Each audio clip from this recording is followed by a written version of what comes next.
What's going on, everybody? It is Monday at 7 o'clock p.m. Eastern Standard Time.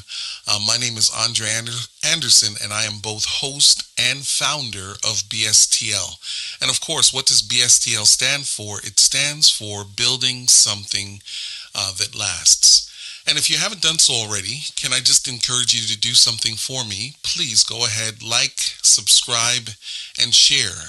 We are on all different kinds of platforms, inclusive of Spotify, Apple Music, and if you want to go directly to the site that this is housed in, this is at RSS, and you can just type in BSTL, and I'm certain that it will pop up. So anyways, we have another great topic that I'd like to cover off with you guys today. I'm going to be talking a little bit about organizational leadership. This is just called that, organizational leadership. Nothing fancy this week, just kind of getting straight to it. So let me start here. As a child, a few times, a bunch of us as guys, friends of mine, we had an opportunity to go fishing. Now, I know that some of you all you get into your car and you make a day of it or a weekend of it. You drive out of town. Well, let me just tell you, my friends and our parents, we didn't have we didn't have the kind of people that were going to be driving you anywhere to go fishing. So we got got on our bikes, I should say, and we went to this place called the Rouge Ravine. It's like in this little dip, a couple of left turns and a right turn, and boom, there you are. And this place is not like a tremendous place for fishing, but we had learned over time that you could go there and catch something. So as we're there fishing, most of us that don't know anything about fishing, we kind of bunch together and we're like putting our bait and the line together and throwing it in and wiggling it around, and no success. Like when I say no success, no success. But one of our friends he was a little bit better at fishing because he'd actually gone fishing with other family and friends. He went a little bit further on down from this little runoff lake type of thing, and he was just fishing. And after a while, this guy caught about two or three fish. He ended up throwing them back in to the water because we weren't there to fish to bring it home to eat. We were just trying to do something during the summer months. And it was out of that experience, I got to be honest with you, as I'm thinking about this organizational leadership, sometimes I think we're not intentional enough. Yeah, that's where I want to start off. We are not intentional enough at positioning ourselves, no matter what organization we work for or collaborate with. We're not always so good at positioning ourselves to really catch something. And when I say catch something, I'm really talking about being successful and being able to make a difference and having impact in your organization wherever it is that you might work. So this guy that goes a little bit further on down the line to do his fishing, he has come to the understanding that in order to catch these fish, you've got to go where the water is a little bit deeper, where there's less confusion, and you've got to kind of wait, but you have to place yourself there intentionally if you hope to catch something. Now, one of the things that I'm not sure that most organizations are doing enough is really getting under the surface. When we think about culture, we're not just talking about office culture. We're not talking enough about the culture of the individuals that are working with us in our organization. So let me explain it this way. I live in Ontario, and Ontario is this flatbed for people that are here from all over the world. I mean, you can go anywhere downtown in Toronto and literally probably find people from more than 70, 80, 100 countries that are here. And they're here sometimes vacationing. They're here sometimes because they've chosen to do life here. But the truth is, this is a very diverse place. And one of the things I do love about Canadian culture, and no, we're not perfect, but I do love the fact that we do embrace people coming to this country and trying to start a life. And no, the system is not perfect, so I don't want to paint this thing in a way that says that, Canada is the standard for all things, but we do some things very well, and that is creating an environment whereby there are different people that are here from different places from around the world. And when we often think about culture in terms of the office, do we know the people that are a part of our organizations? Like, yeah, and maybe I shouldn't say this, but I will. Getting to know the different cultures that you are working with is more than just at potluck. It's not just what do you like to eat and what do you like to drink. What kind of clothes do you like to wear? Those are real surface things. And yes, that's a part of understanding people's culture, but there's so many more unwritten rules that come along with each kind of culture. So for example, I remember I was watching a video not too long ago about a basketball player that had joined a basketball team, and I believe it was Pat Riley who was the head coach at the time, and there was a particular player that was on his team, and that player was really a great player, but he had some differences culturally as to how he would respond to leadership, right? So I've played basketball before, and when the coach talks to you, you look him in his eyes, and that's his way of knowing that you are completely engaged in what he or she has to say. But this particular player, he wasn't looking into anybody's eyes. Whenever he would be disciplined because maybe he didn't follow through on a play or he was playing a little bit flat in the game, when the coach would go and try and speak with him, he just didn't respond. It didn't seem to be the most effective way of communicating with him. So Pat Riley, I think it was, sends his assistant coach to the country of birth of this particular player so that he can meet his mother and father and get to know a little bit about the culture that's around him. And when he goes there and sees how he lives and sees that whenever somebody is talking, nobody's making eye contact, he realizes, whoa, this is not personal because of what we're saying or how we're saying it. This is just how they kind of sort of do life. And this is a part of the cultural piece, because sometimes I think we jump so quickly into trying to understand the organizational culture that we forget that we have to dig deep and go underground, deep underwater, deep diving, and we have to understand the culture of the people to which we are working with, because some of our methodologies that we use, how we express ourselves, how we get things done, may be a real infraction to an individual that doesn't operate that kind of way. So yeah, as a result of sending that coach to go and meet with this family, this coach now comes back from that country, back from that player's family, and he's able to inject and implement and impact in a whole lot of a different kind of way, because he now understands what he has to do based on the culture that he's working with to make sure that he is successful. Now, that's just one player. And the truth is, in our organizations, especially if you are privileged to come from any space where you are working with people from around the world, you have to understand what are the value systems that people are driven by. Yeah, that's very important. Like, how is it that people view the workplace? How important is the job to some people group? Because, in some places, your work is an extension of who you are. And so therefore, if you are heavily into taking pride into the work that you do, then how you do everything is different than how somebody else does it that is there because they know that they've got to work. They've got to get a check. They've got to work in order to survive. They've got to pay bills. They've got families that they are responsible for. And sometimes I think part of this challenge as we're talking about organizational leadership is we want people to come in that we believe will embrace and capture the value statements, the mission and vision of the organization. And perhaps they interview very well, but by the time they come through the office and they've got the swipe card and you've given them the keys and you've put them over to the cubicle, and you've attached them to a team lead or a supervisor or a manager or a VP.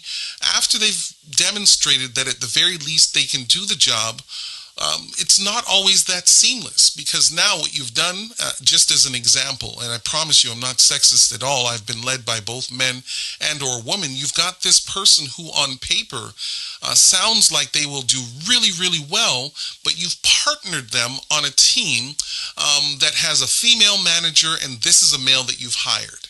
And so now, no matter what happens, whenever this female presence comes and they are trying to motivate or evaluate or push forward, this person always goes flat.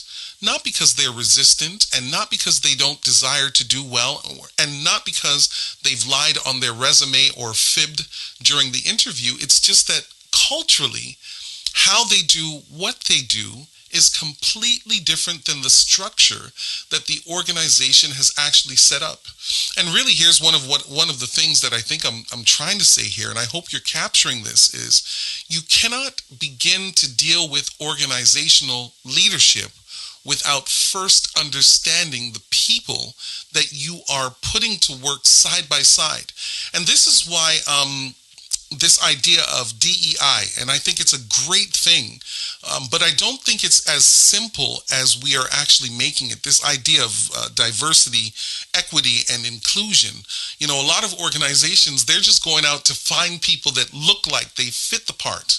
And yes, I know it's an oversimplification, but if you'll just bear with me in this conversation, when we think about DEI and we think about culture proper, how are you going to put individuals together that may or may not necessarily get along culturally with one another, or the value system, how you see men and or women is completely different? How will you get somebody who is young enough to be somebody's daughter? How do you get that parental type of person to respect them enough to say that you might be old enough to be my child, but you are old enough also to be my manager and give direction and give feedback? How do you put those worlds together? And so when we think about culture, I really do believe that the starting point for this conversation is understanding people. And not just the surface part, what did you do over the weekend? I'm talking about understanding people so that when you have to deal with them and meet the objectives of the organization, you're able to accomplish what needs to be done because you are clear on how to work with people. But not only that, you're also looking at the culture of the value system of the individuals that have been there for quite some time. And you know, I think one of the scariest things for anybody that starts in an organization, especially if you want to be there because you've heard of all the great things that happen, I think it's also difficult to navigate organizational culture, because when people start versus being 15 years in, or even at the point of retirement, the mindset has changed. You know, when I used to work for a different company, you know, the conversations were always drastically different depending on who you were talking with. And I had a chance to be within the management team, and so I learned quickly everybody's not doing the same thing every weekend.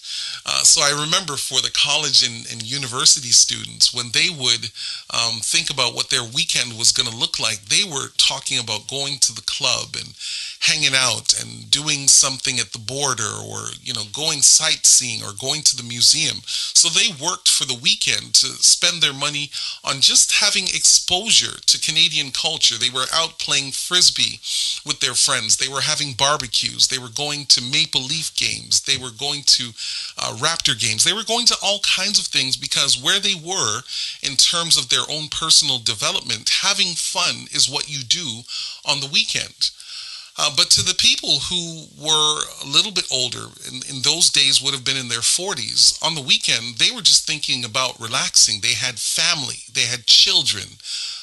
They were living in homes perhaps where their parents were also. So on the weekend, they just wanted to relax. They weren't trying to go out and barbecue. They weren't trying to go to basketball games and Toronto Maple Leaf games. They just wanted to be somewhere where there was no pressure, no stress, just peace.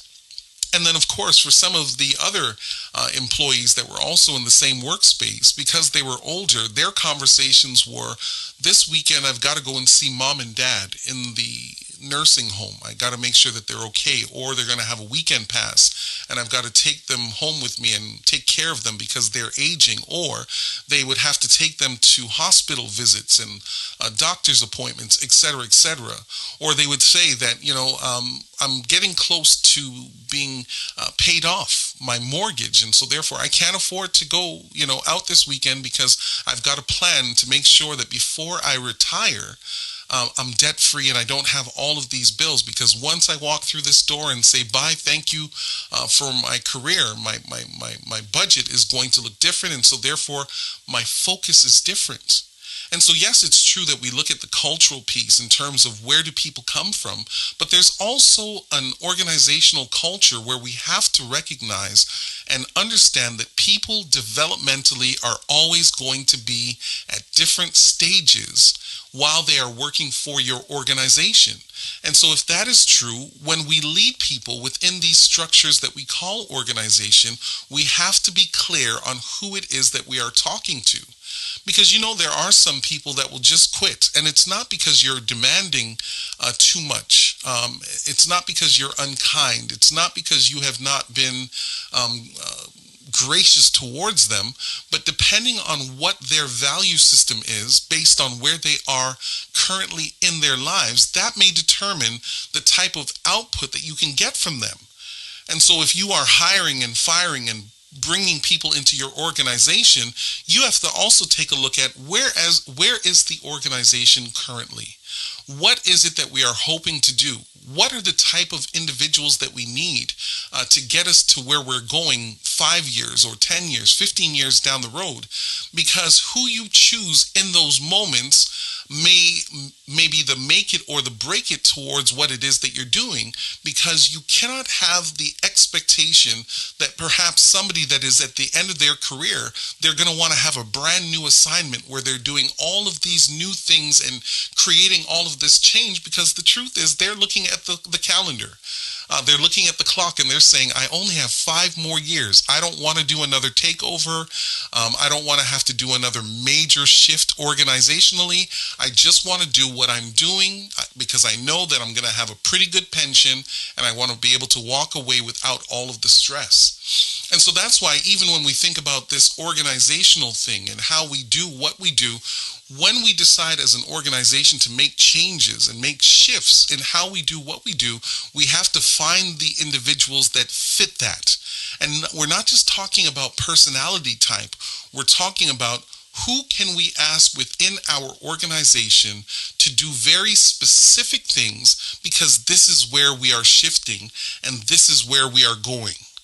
Long term, what ends up happening, if we are much more aware of what's happening within our organization, not just in terms of the problem employee, not just in terms of the bottom line of these numbers, we've hit our numbers and so we are happy because what we hope to do, we've done that. No, we also have to think about what it is that we are trying to develop based on the workforce that we have in terms of age demographic, but also culturally. And here's the thing, if we don't take seriously the importance of the people that are working with us and for us, long term, you may cause harm to your organization that you can never fix. Because one of the things that I've also discovered is that sometimes some of the smiling faces that you encounter from Monday to Friday, they've learned how to smile and they've learned how to mask, but it doesn't necessarily mean that they are fully engaged in this office culture that has been created, whether it's a brand new company or it's a company that has been around for a long time.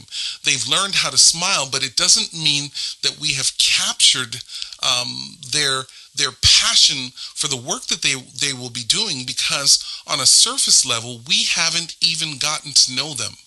And so one of the things, or one of the kinds of people that I love to work with and for, are individuals who know you. And when I say who know you, not just knowing if you have a spouse, their name, not just knowing your child's name, not just knowing the things that you've done over the weekend, but they also know you, how you respond to some of the changes in the office. They understand you, so that on Monday morning when they come into the office and you are maybe not the brightest of who you are in terms of the energy level, they understand that that person isn't tired of working for the organization. They understand that over this weekend you've had to spend almost 72 hours at the bedside of an aging parent, and so therefore you don't have the energy on Monday morning. It doesn't mean that you want to quit or you're dissatisfied with your job. It's just that you have other things that are happening. And this is where HR becomes so important. And normally when we think about HR, we think about when you are hired or when there's a claim on your account. There's a lot of interaction that kind of way. But the equivalent to the HR, or maybe that is even the supervisor or your manager, we have to know what's going on in your life, because sometimes you've got to pull back a little bit. We have to create an environment, I think, where we are so attuned to the individuals that are working with us and for us that before we make assumptions when perhaps somebody is not operating at their 100%, we don't assume that there's something wrong, because we also know that person inside and outside of the job. And I know not everybody is going to subscribe to going out to the bar after work, and you don't need to. Not everybody is going to want to bring families together so that your kids are playing with their kids. It doesn't always work that way either. But we have to be intentional at getting beneath the surface of the individuals that are working with us and for us to ensure that we are not adding to some of the natural pressures that come along with life. But here's the other thing that I don't know. I think some people do it better than others. But if we're going to talk about this organizational structure thing, we have to be intentional to always make sure that we are getting ideas from those who work on the front line. I think it is not a great thing when we assume that only our leadership team, they're the ones that have ideas. I've been leading long enough to know that it's the frontline workers that understand the pushback. They understand the resistance from those that they are dealing with, whether over the phone or in person. They have a greater sense of what the product looks like than those that are trying to implement the changes, having not been working on the front lines for quite some time.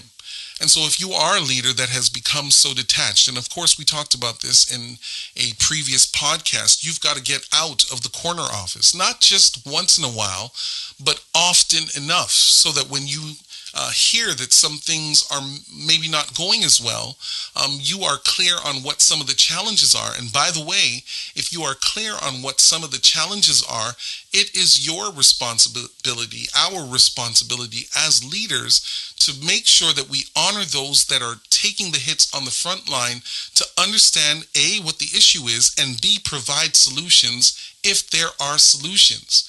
Because no answer or no news is not good news. Not when I've got to be working with you for 8 hours a day, and for, every 8 hours, every day I'm working with the same computer glitches, the phone's not working, I don't have information, you have not empowered me to make some decisions, instead of doing this, let me speak to your manager piece. All of those things kind of come together because organizationally, if we are depending on our front line to give us the ideas and give us the feedback, because you do know that most of the feedback comes from leadership to those that are quote unquote the subordinate, right? At the end of the month, you are speaking with them to see what their benchmarks are and whether or not they've hit their benchmarks based on whatever this mission and vision and core value looks like. But I'm wondering, isn't there an opportunity for us to make some adjustments so that we are now also in those meetings asking those that are reporting to us, tell us, what can we do to make their experience better? Because here's the thing that nobody wants to talk about. If you don't have great frontline workers, then you are creating a culture that doesn't consider the individuals who are most likely to make your business thrive versus decline. Yeah, I'm still wanting to believe, and I hope that you're getting this sentiment from me throughout these conversations that we've been having over the last year, that the most indispensable resource that you have in your company is not your vice president. I mean, he or she is very important because at that level, you are hoping that administratively they understand what's going on. But individuals that truly understand the culture of the company, remember, there are more frontline workers than there are individuals in management. So really, the people that are carrying the culture and reinforcing the culture, it's not those that are in the corner office. It's the individuals that are out there on that smoke break, that coffee break, the ones that are going out after work to hang out. Those are the people that are the ambassadors for carrying the culture forward. And so really, in this conversation today, I'm saying we've got to do better at going a little bit further down with our fishing rods. Some people call it the iceberg theory. We've got to do better at not focusing on that small piece of ice that sticks up out of the water. We've got to go beneath it. But then I also want to say this before we end our podcast. We've got to be okay and willing as leaders and thought provokers to chisel away at some of the pieces that may be a part of the culture, but they've got to go. And this is the part of the conversation where courage has to become one of those core values that everybody embraces. We have to be courageous enough, number one, to speak up, but courageous enough to also say to ourselves, this thing is not working. And even though it may cost us a whole lot of money, we may have to change some things in our systems. We may have to go to a third-party consultancy group that is going to share and show us a little bit more about ourselves. It's worth it because some of the things that we do organizationally, they are toxic. And as a result of that toxicity that we have grown accustomed to working with, here's what's also happening. There are some people that won't leave because they cannot afford to leave, but they should be leaving.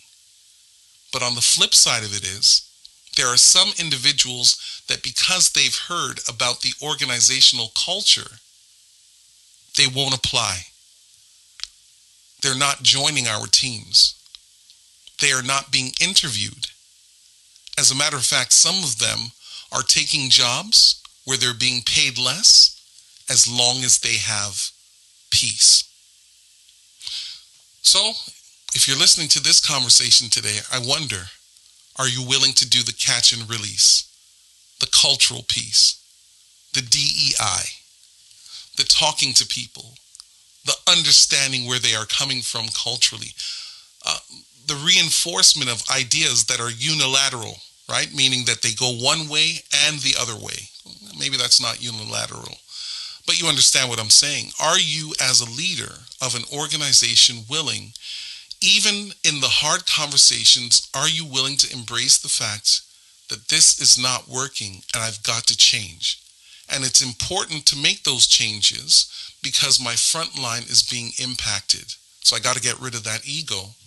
I've got to put aside myself because at the end of the day, if we don't make these changes, then we are reinforcing the things about organization that are going to be the death of us. And instead of talking about what could have been, I'd rather talk about what can be if we are intentional to making some of these changes. My name's Andre Anderson, host and founder of BSTL, and this is part of building something that lasts.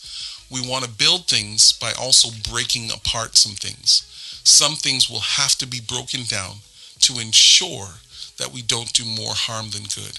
And if we are diligent at doing our part, I promise you, you will have a stronger organization because the people that work there, they are committed to working with and working for any organization that cares about them so that they also can care about the organizational structure.